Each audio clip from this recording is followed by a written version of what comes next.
ನಮಸ್ಕಾರ ಕನ್ನಡ ಒನ್ನಿಗೆ ಸ್ವಾಗತ. ನಾನು ಭಾಗ್ಯನಾರಾಯಣ ಬೊಗವರಪು.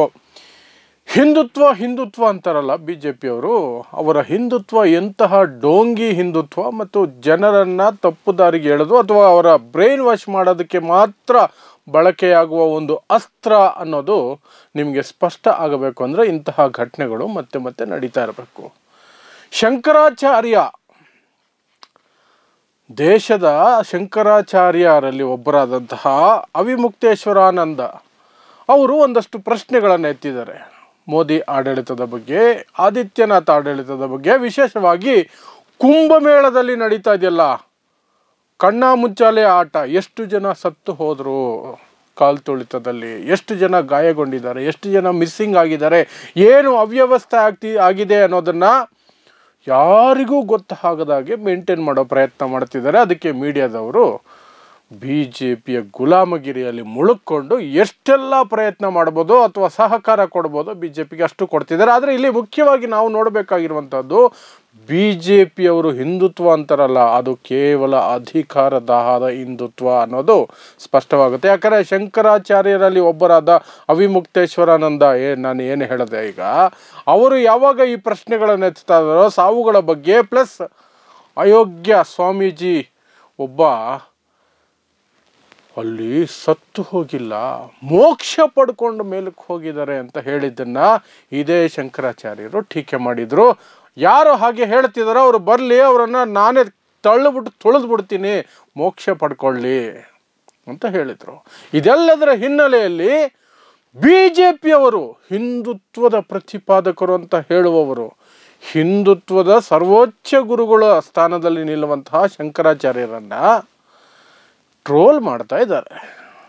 ಏನಂತ ಟ್ರೋಲ್ ಮಾಡ್ತಿದ್ದಾರೆ ಅಂದರೆ, ಕಾಂಗ್ರೆಸ್ನ ಏಜೆಂಟ್. ಯಾವ ಮಟ್ಟಕ್ಕೆ ಅಂದರೆ, ಇಲ್ಲೊಂದು ಫೋಟೋ ನೋಡ್ತಿದ್ದೀರಲ್ಲ, ಶಂಕರಾಚಾರ್ಯ ತಲೆ ಮೇಲೆ ಮುಸ್ಲಿಮರ ಟೋಪಿ ಹಾಕಿ ಅವರನ್ನು ಟ್ರೋಲ್ ಮಾಡ್ತಾ ಇದ್ದಾರೆ. ಶಂಕರಾಚಾರ್ಯ ಇಸ್ಲಾಂಗೆ ಸಪೋರ್ಟ್ ಮಾಡ್ತಾ ಇರೋದು. ಅಂದರೆ ಇವರ ಪ್ರಕಾರ BJPಯನ್ನು ಬೆಂಬಲಿಸಿದವರು ಮಾತ್ರ ಹಿಂದೂಗಳು, BJP ಹೇಗೆ ನಡ್ಕೊಳ್ಳುತ್ತೋ ಅದೇ ಹಿಂದುತ್ವ. ಇವತ್ತು ಹೇಮಾ ಮಾಲಿನಿ ಸಂಸದೆ ಬೇರೆ ಆಕೆ BJPಯ ಸಂಸದೆ, ಆಕೆ ಹೇಳ್ತಾರೆ ಸಣ್ಣ ಪುಟ್ಟ ಒಂದಷ್ಟು ಜನ ಯಾರೋ ಸತ್ತೋಗಿದ್ದಾರೆ, ಅದೇನು ದೊಡ್ಡ ಘಟನೆ ಅಲ್ಲ, ಅದರ ಬಗ್ಗೆ ಇಷ್ಟೆಲ್ಲ ಮಾತಾಡ್ತಿರಲ್ಲ ನೀವು. ಎಂತಹ ಮಾತು, ಇದನ್ನು ಪಾಸಿಟಿವಿಟಿ ಅಂತ ಕರೀತೀರಾ? BJPಯವರ ಪ್ರಕಾರ ಅದು ಪಾಸಿಟಿವಿಟಿ. BJP ಭಕ್ತರು, ಸಂಘಿಗಳು, RSS ಭಕ್ತರು ಅದನ್ನೇ ಹೇಳ್ತಾ ಇರೋದು. ಇಷ್ಟು ದೊಡ್ಡ ಇದರಲ್ಲಿ ಅಷ್ಟು ಕೋಟಿ ಜನ ಸೇರಿರಬೇಕಾದ್ರೆ ಆಗುತ್ತೆ ಸಣ್ಣ ಪುಟ್ಟ ಘಟನೆ. So what? ಇವರ ಮನೆಯಲ್ಲಿ ಯಾರೂ ಸತ್ತಿಲ್ವಲ್ಲ, ಇವರ ಹೆಂಡತಿನೋ, ಮಗಳೋ, ಅಪ್ಪನೋ, ಅಮ್ಮನೋ, ಅಣ್ಣನೋ, ತಂಗಿನೋ, ಅಕ್ಕನೋ, ಇನ್ಯಾರೋ ಅವರ ಕುಟುಂಬದವರು ಅವ್ರ ಕಣ್ಣು ಮುಂದೆನೇ ತುಳಿಸ್ಕೊಂಡು ಜೀವ ಬಿಟ್ಟಿದ್ರೆ, ನರಳಿ ಜೀವ ಬಿಟ್ಟಿದ್ರೆ ಅವ್ರಿಗೆ ಗೊತ್ತಾಗಿರೋದು. ಸತ್ತಿದ್ದು ಯಾರೋ ಅಲ್ವಾ, ಇವರು ಬೂಟ್ ನೆಕ್ಕೋದಕ್ಕೆ ಬೇಕಲ್ವಾ, ಇವರಿಗೆ ಒಂದು ಮುಸ್ಲಿಂ ಸಮುದಾಯವನ್ನು ವಿರೋಧಿಸೋರನ್ನ ಅಧಿಕಾರದಲ್ಲಿ ಉಳಿಸ್ಬೇಕಲ್ವಾ. ಹಾಗಾಗಿ ಸಣ್ಣ ಘಟನೆ ಇದು, ಸಣ್ಣ ಘಟನೆ. ಅವಿಮುಕ್ತೇಶ್ವರಾನಂದಗೆ ಬರೀ ಟ್ರೋಲ್ ಅಲ್ಲ, ಜೀವ ಬೆದರಿಕೆ ಹಾಕಿದ್ದಾರೆ. ABP ನ್ಯೂಸ್ಗೆ ಕೊಟ್ಟಿರುವ ಸಂದರ್ಶನದಲ್ಲಿ ಸ್ವತಃ ಅವಿಮುಕ್ತೇಶ್ವರಾನಂದನೇ ಹೇಳಿದ್ದಾರೆ, ನನಗೆ ಜೀವ ಬೆದರಿಕೆಗಳೇ ಬರ್ತಾ ಇದ್ದಾವೆ, ನಾನು ಮಾತಾಡಬಾರ್ದಂತೆ, BJP ವಿರುದ್ಧ, ಮೋದಿ ವಿರುದ್ಧ ಏನು ಟೀಕೆ ಮಾಡಬಾರ್ದಂತೆ. ಯಾಕೆ ಮಾಡಬಾರ್ದು? ಆಡಳಿತ ಪಕ್ಷಕ್ಕೆ ಬೆಣ್ಣೆ ಹಚ್ಚೋದೇ ನನ್ನ ಕೆಲಸ ಆಗಬೇಕಾ ಅಂತ ಬೇರೆ ಸ್ವಾಮೀಜಿಗಳು, ಯಾರೆಲ್ಲ BJPಗೆ ಬಕೆಟ್ ಹಿಡ್ಕೊಂಡು ಕಾವಿ ಧರಿಸಿದ್ರು ಸಹ ಬಕೆಟ್ ಹಿಡಿಯೋ ಕೆಲಸ ಮಾಡ್ತಿದ್ದಾರಲ್ಲ, ಅವ್ರಿಗೆಲ್ರಿಗೂ ಚಾಟಿ ಬೀಸಿದ್ದಾರೆ, ನಾನೇನು ಆಡಳಿತ ಪಕ್ಷಕ್ಕೆ ಬೆಣ್ಣೆ ಹಚ್ಚಬೇಕಾ ಅಂತ. ಇಷ್ಟನ್ನು ABP ನ್ಯೂಸಲ್ಲಿ ಹೇಳಿದ್ದಾರೆ. ಇನ್ನು ಪ್ರತ್ಯಕ್ಷದರ್ಶಿಗಳು ಹೇಳ್ತಾ ಇದ್ದಾರೆ. ಪ್ರತ್ಯಕ್ಷದರ್ಶಿ ರಾಮೇಶ್ವರ್ ದಾಸ್ ಅನ್ನುವಂಥವ್ರು ಒಂದು ಅಖಾಡ ಪರಿಷತ್ನ ಅಧ್ಯಕ್ಷರವರು. ಅವರು ಹೇಳ್ತಾರೆ, ನಾನು ಕಣ್ಣಾರೆ ಕಂಡಿದ್ದೀನಿ, 700ರಿಂದ 800 ಜನ ನೆಲದ ಮೇಲೆ ಬಿದ್ದು ನರಳಾಡ್ತಾ ಇದ್ರು, ಜೀವ ಬಿಡೋ ಪರಿಸ್ಥಿತಿಯಲ್ಲಿದ್ದರು. ಆ್ಯಂಬುಲೆನ್ಸು ಸುಮಾರು 50 ರೌಂಡ್ ಹೊಡೆದಿದ್ದಾವೆ. ಅಷ್ಟು ಜನ ಕಾಲ್ತುಳಿತದಲ್ಲಿ ಅವತ್ತು ಸಿಕ್ಕಾಕೊಂಡಿದ್ರು. ಅದರಲ್ಲಿ ಎಷ್ಟು ಜನ ಬದುಕಿದ್ದಾರೋ ಸಾಧ್ಯತೆಗಳು ತುಂಬ ಕಡಿಮೆ ಬದುಕಿರೋದಕ್ಕೆ ಅಂತ ಅವರು ಹೇಳ್ತಾರೆ. ಸರ್ಕಾರ ಏನು ಹೇಳುತ್ತೆ, 30 ಜನ ಸತ್ತೋಗಿದ್ದಾರೆ ಅಷ್ಟೇ, ಇನ್ನು 30 ಜನ ಗಾಯಾಳುಗಳಾಗಿದ್ದಾರೆ, ಒಂದು 50-60 ಜನ ಗಾಯಾಳಾಗಿರ್ಬೋದು, ಹಿಂಗೆ ಉಡಾಫೆ. ಆದರೆ ಇವ್ರ ಪ್ರಕಾರ 700-800 ಜನ ಅಲ್ಲಿ ನರಳಾಡ್ತಾ ಇದ್ರು, ನೆಲದ ಮೇಲೆ ಒದ್ದಾಡ್ತಿದ್ರು. ಹಾಗಾದ್ರೆ ಅವ್ರನ್ನ ಅಟ್ಲೀಸ್ಟ್ ಗಾಯಾಳುಗಳ ಪಟ್ಟಿಯಲ್ಲಾದರೂ ತೋರಿಸ್ಬೇಕಲ್ಲ. 700-800 ಜನ ನರಳಾಡ್ತಿದ್ದಾರೆ ಅಥವಾ ಅವರನ್ನು ಗಂಭೀರವಾದ ಸ್ಥಿತಿಯಲ್ಲಿ ಆಂಬುಲೆನ್ಸಲ್ಲಿ ಹಾಕೊಂಡು ಹೋಗಿದ್ದಾರೆ ಅಂದರೆ ಸಾವಿನ ಸಂಖ್ಯೆ ಎಷ್ಟಾಗಿರ್ಬೋದು? ಅದಕ್ಕೆ ಉತ್ತರ ಕೊಡಲ್ಲ. ಕೇಳಿದ್ರೆ ಆದಿತ್ಯನಾಥ್ ಹೇಳ್ತಾರೆ, ಇದು ವಿರೋಧ ಪಕ್ಷಗಳ ಷಡ್ಯಂತ್ರ, ಅವರು ಸಾವಾಗಲಿ ಅಂತ ಬಯಸ್ತಾರೆ. ಪ್ರಶ್ನೆ ಮಾಡಬಾರ್ದ? ಅಖಿಲೇಶ್ ಯಾದವ್ ಇವತ್ತು ಸದನದಲ್ಲಿ ನಿಂತ್ಕೊಂಡು ಅದನ್ನೇ ಹೇಳಿದ್ರು, ನಾನು ಹೇಳೋದು ಸುಳ್ಳಾಗಿದ್ರೆ ರಾಜೀನಾಮೆ ಕೊಡೋಕೆ ರೆಡಿ ಇದ್ದೀನಿ.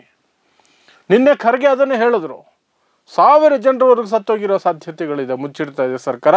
ನಾನು ಹೇಳೋದು ಸುಳ್ಳಾದರೆ ಕರೆಕ್ಟ್ ನಂಬರ್ಸ್ ನೀವು ಹೇಳಿ ಅಂದರೆ ಒಬ್ರಿಗೂ ಬಾಯಿ ಇಲ್ಲ, ಅಲ್ಲಿ ಬಾಯಿ ಮುಚ್ಕೊಂಡು ಕೂತಿದ್ದಾರೆ BJPಯವರು. ಸಾವಿನ ಸಂಖ್ಯೆ ಇಷ್ಟು ಅಂದಿದ ತಕ್ಷಣ ಕಿರ್ಚಾಡಿದ್ರು. ಹಾಗಾದರೆ what is the real figure ಅಂದಿದ ತಕ್ಷಣ ಶಬ್ದ ಇಲ್ಲ, ನಿಶಬ್ದ. ಮನುಷ್ಯರ ಜೀವದ ಜೊತೆ ಆಟ ಆಡೋದು, ಅದಕ್ಕೆ ಬೆಲೆನೇ ಇಲ್ಲ. ಪಾಪ ಕುಟುಂಬಸ್ಥರು ಒದ್ದಾಡ್ತಾ ಇದ್ದಾರೆ. ನನ್ನ ಕುಟುಂಬದ ಒಬ್ಬ ಸದಸ್ಯ ಕಾಣ್ತಾ ಇಲ್ಲ, ಅವ್ರು ಕಾಣ್ತಿಲ್ಲ, ಇವ್ರು ಕಾಣ್ತಿಲ್ಲ ಅಂತ. ಇನ್ನೊಂದಷ್ಟು ಜನ ಹೊರಗೆ ಬಂದು ಹೇಳ್ತಿದ್ದಾರೆ, ಶವ ಬಂದಿದೆ, ಅವರ ಹೆಸರು ಕಾಲ್ತುಳಿತದಲ್ಲಿ ಸತ್ತವರ ಪಟ್ಟಿಯಲ್ಲಿ ಇಲ್ಲ, ಅವ್ರ ಹೆಸರು ಅದರಲ್ಲಿ ಇಲ್ಲ, ಆದರೆ ಸತ್ತೋಗಿದ್ದಾರೆ ಅಂತ ನಮಗೆ ಹೆಣ ಕೊಟ್ಟು ಹೋಗಿದ್ದಾರೆ ಅಂತ. ಯೂಟ್ಯೂಬ್ ಚಾನಲ್ಗಳು ಒಂದಷ್ಟು, ಸ್ವತಂತ್ರ ಮಾಧ್ಯಮಗಳು ಒಂದಷ್ಟು ಬಿಟ್ಟರೆ ಮೇನ್ ಸ್ಟ್ರೀಮ್ ಮಾಧ್ಯಮ ಎಲ್ಲ BJPಯ ಗುಲಾಮಗಿರಿಯಲ್ಲಿ ಹಂಗೆ ಸಾಷ್ಟಾಂಗ ನಮಸ್ಕಾರ ಹಾಕಿ ಮಲಗಿಬಿಟ್ಟಿದ್ದಾರೆ, ಯಾವುದೂ ತೋರಿಸ್ತಿಲ್ಲ. ಅದು ಹೇಗೆ ಯೂಟ್ಯೂಬ್ ಚಾನಲ್ಗಳು ಅವ್ರಿಗೆ ಮಾತ್ರ ಸಿಗುತ್ತೆ? ಅವರ ಮುಂದೆ ಜನ ಅಳಲು ತೋಡ್ಕೊಳ್ತಿದ್ದಾರೆ, ಹೆಣ ಮನೆಗೆ ಬಂದಿದೆ ರೀ, ನಮಗೆ ಲಿಸ್ಟಲ್ಲಿ ಹೆಸರಿಲ್ಲ ಅಲ್ಲಿ ಅಂತ. ಸತ್ತೋಗಿದ್ದನ್ನು ಹೇಳಲಿಲ್ಲ, ತಂದು ಮನೆ ಮುಂದೆ ಹೆಣ ಇಟ್ಟಿದ್ದಾರೆ. ಅವರು ಕುಂಭಮೇಳಕ್ಕೆ ಹೋಗಿದ್ದು, ಕಾಲ್ತುಳಿತದಲ್ಲಿ ಮಿಸ್ ಆಗಿದ್ರು, ನಾನು ಜೊತೆಯಲ್ಲಿದ್ದೆ, ಹೆಣವಾಗಿ ಸಿಕ್ಕಿದ್ದಾರೆ, ಅವ್ರ ಪಟ್ಟಿಯಲ್ಲಿ ಹೆಸರಿಲ್ಲ ಅವ್ರದ್ದು. ಇದಕ್ಕಿಂತ ಬೇಕಾ? ಆದರೂ ಸಹ ಇಷ್ಟು ಮಾಡುವಂತಹದ್ದು. ಇದು BJPಯ ಹಿಂದುತ್ವ ಅನ್ನೋದು ಯಾವ ರೀತಿಯ ಹಿಂದುತ್ವ ಅನ್ನೋದು ನಿಮಗೆ ಅರ್ಥ ಆಗಬೇಕು. ಇದು ಕೇವಲ ಚುನಾವಣಾ ಗಿಮಿಕ್ ಅಥವಾ ಒಂದು ಜನರನ್ನು ಬ್ರೈನ್ ವಾಶ್ ಮಾಡೋಕ್ಕೆ ಮಾಡ್ಕೊಂಡಿರುವಂತಹ ಒಂದು ಸ್ಪಷ್ಟವಾದಂತಹ ಒಂದು ರೋಡ್ ಮ್ಯಾಪ್. ಅದು ಇವರೇ ಹೇಳ್ತಾರಲ್ಲ, ಏನೋ ಎಂಥದ್ದು ಹೇಳ್ತಾರಲ್ಲ ಅವರು, ಏನೋ ಬುಕ್ ಅಂತ,